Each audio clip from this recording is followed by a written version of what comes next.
बहुत साल पहले मेक्सिको के गांव में मरिया नाम की एक बेहद सुंदर लड़की रहती थी।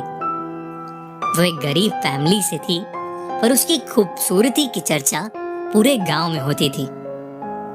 एक बार एक बहुत रईस आदमी उस गांव से गुजर रहा था और उसकी निगाह मरिया पर पड़ी। वो मरिया को देखते ही उसके प्यार में पड़ गया और उसने मरिया से शादी करने के लिए मन बना लिया। मरिया को भी वो आदमी पसंद आ गया और जब उसने मरिया से शादी करने के लिए पूछा तो वो तुरंत मान गई। शादी के बाद दोनों ने उसी गांव में अपना घर बसा लिया और खुशी खुशी रहने लगे। सब अच्छा चल रहा था और कुछ ही सालों में उनके 2 बच्चे भी हो गए। उस रईस आदमी को अक्सर काम के चलते घर से दूर जाना रहता था और इसी वजह से वो हर रोज घर नहीं आ पाता था। वक्त बीता और धीरे धीरे उस आदमी ने घर आना बंद कर दिया। काफी दिनों तक जब वो घर नहीं आया तब मरिया ने रो रो के अपनी हालत बहुत खराब कर ली। ऐसा लगता था कि उसके चेहरे पर वो आंसुओं के निशान गड़ गए हों और उसकी सारी खूबसूरती ढल गई हो। कुछ महीनों बाद मरिया को खबर मिली कि उसके पति ने किसी जवान लड़की से दूसरी शादी कर ली। ये खबर सुनकर मरिया ने गुस्से में पागल होकर अपने दोनों बच्चों को नदी के पास ले जाकर जबरदस्ती पानी में डुबा दिया। जब उसे अपने डूबते बच्चों की चीख सुनाई दी तब उसे होश आया कि उसने ये क्या कर दिया, लेकिन तब तक उसके दोनों बच्चे नदी में बह चुके थे। इस बात के गम में मरिया ने भी कुछ दिनों बाद ही उस नदी में कूदकर अपनी जान दे दी। कहते हैं कि जब वो स्वर्ग के दरवाजे पर पहुंची तो उसे अंदर नहीं घुसने दिया और उससे कहा गया कि जब तक वो अपने बच्चों को ढूंढ नहीं लेती तब तक उसे मुक्ति नहीं मिलेगी। तब से मरिया मरे हुए और जिंदा लोगों की दुनिया के बीच में फंसकर अपने दोनों बच्चों की तलाश में यहाँ से वहाँ भटकती रहती है और उनके लिए रोती रहती है। ऐसी बहुत सारी कहानियों की माने तो जहाँ कहीं भी समुद्र होता है वहाँ देर रात मरिया के रोने की जोर जोर से आवाजें आती हैं और इसीलिए लोग उसे ला लोरोना या वीपिंग वुमेन बुलाते हैं। लोग कहते हैं कि रात में समुद्र के पास नहीं जाना चाहिए क्योंकि अगर कोई ला लोरोना को देख ले या उसे रोते हुए सुन ले तो उसका बुरा वक्त शुरू हो जाता है।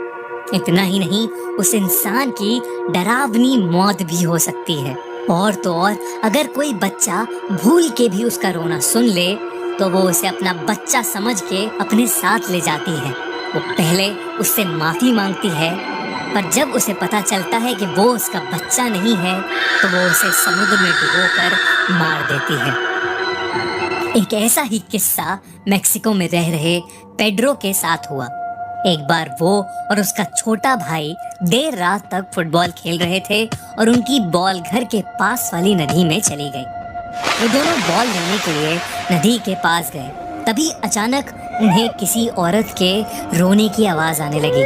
पेड्रो थोड़ा डर गया और वहीं रुक गया, पर उसका छोटा भाई उस बॉल को लाने नदी में चला गया। पेड्रो ने देखा उस नदी से सफेद गाउन में एक औरत निकल कर आ रही है और देखते ही देखते वो उसके भाई के पीछे आकर खड़ी हो गई। उस औरत ने पेड्रो के भाई को अपनी गोद में उठाया और उसे लेकर पानी के अंदर चली गई। पेड्रो ने घबराकर अपने भाई का नाम चिल्लाया पर वहाँ कोई नहीं आया। तभी अचानक वो औरत पेड्रो के सामने आई और उसे पानी की तरफ तेजी से खींचा। वो घसीटता हुआ नदी के पास जा रहा था, लेकिन किसी तरह उसने उस औरत के हाथ पर जोर से एक पत्थर मारा और वहां से भाग निकला। उसने घर आकर पूरी बात अपने फादर को बताई तो वो बहुत घबरा गए। सारी रात पेड्रो के छोटे भाई को ढूंढा गया पर वो कहीं नहीं मिला। लोग कहने लगे कि ला लोरोना उसे ले गई। कई साल बीते लेकिन उसका भाई कभी वापस नहीं लौटा। पेड्रो और उसकी फैमिली उस जगह से बहुत दूर चले गए, पर उस रात के बाद पेड्रो कभी किसी नदी के पास नहीं जा पाया। ये कहानी एक नेवी ऑफिसर चार्ल्स और उसकी वाइफ लिंडा की है। चार्ल्स और लिंडा काम के चलते अमेरिका में रहा करते थे। लेकिन उनकी फैमिली का घर मेक्सिको में था। काफी महीनों के काम के बाद एक लंबी छुट्टी मिलने पर चार्ल्स ने अपनी मेक्सिको में रह रही फैमिली के पास जाने का प्लान बनाया। उसकी शादी के बाद वो एक बार भी अपनी फैमिली के पास नहीं जा पाया था और लिंडा भी कभी उसके घर वालों से नहीं मिली थी। लिंडा की प्रेगनेंसी का 7वां महीना चल रहा था। चार्ल्स ने सोचा कि घर जाकर सबसे मिलने के साथ साथ लिंडा को घर वालों का प्यार और केयर भी मिल जाएगी। आफ्टर ऑल उनकी फैमिली का सबसे इम्पोर्टेंट मेंबर कुछ ही महीनों में उनकी फैमिली ज्वाइन करने वाला था। जब वो लोग मेक्सिको पहुंचे तो चार्ल्स की फैमिली ने लिंडा का बहुत प्यार से वेलकम किया और उसे खूब सारी मेक्सिकन डिशेस भी खिलाईं। लिंडा भी चार्ल्स की मॉम के साथ किचन के काम में हेल्प करवाने लगी। वो लोग खाना बनाते बनाते खूब बातें करते। लिंडा बहुत खुश थी कि वो यहाँ सभी घर वालों के साथ रह रही है। एक बार जब लिंडा किचन की तरफ आ रही थी तो उसकी नजर उनके घर के एक रूम पर गई, जिसका दरवाजा अपने आप खुल गया। लिंडा ने देखा कि वहाँ एक छोटी सी बच्ची दीवार की ओर मुंह करके बैठी है और दीवार पर कुछ स्क्रिबल कर रही है। लिंडा उसके थोड़ा पास गई तो अचानक उस बच्ची ने लिंडा को बहुत डरावनी नजर से देखा और लिंडा चीख उठी। उसकी आवाज सुनते ही सारे फैमिली मेंबर्स वहां आ गए और उन्होंने उसे बताया कि वो बच्ची चार्ल्स की बड़े भाई की बेटी है और दिमागी रूप से थोड़ी बीमार है, इसीलिए वो ऐसा बिहेव कर रही है। लिंडा बहुत घबरा गई थी और चार्ल्स उसे अपने कमरे में ले गया ताकि वो थोड़ा रेस्ट कर ले। चार्ल्स ने लिंडा को बताया कि उसकी भतीजी एक रोज घर से गायब हो गई थी।